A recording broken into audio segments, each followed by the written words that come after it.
أئمة الشيعة العظام اللي هم يقولون أئمتنا، نعم، ونحن نراهم والله أئمتنا ونرى وجوب اتباعهم. الله أكبر. لم يتبع الأئمة آل البيت فهو ضال. تشيع الشيخ عبد. لا، ما في تشيع. يعني أنا أود برضو ألا أخرج عن سؤالي. أنا اليوم أنت برضو مبتسم، واليوم كما حدث فيه هذه الأشياء نعم حدث فيه المقتل. إذن مثل لحظة، نعم، رجل عنده زوجة، تفضل، مات طفل وولد الطفل، يحزن أم يفرح؟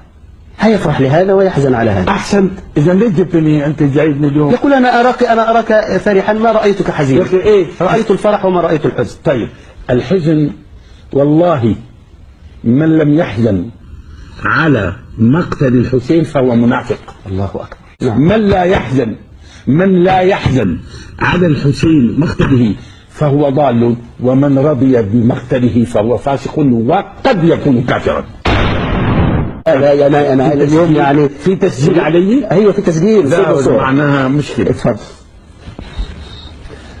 من لم يحزن، ما نقول من يفرح، لا، من لم يحزن على، سأبين الأمر ثاني، من لم يحزن على مقتل الحسين فهو ضال فاجر.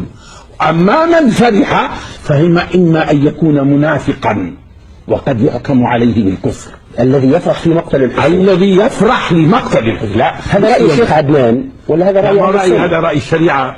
كيف يفرح الإنسان بمقتل حبيب من أحباب رسول الله صلى الله عليه وسلم؟ كيف يفرح الإنسان بمقتل السيد من سادات المسلمين؟ الله تعالى.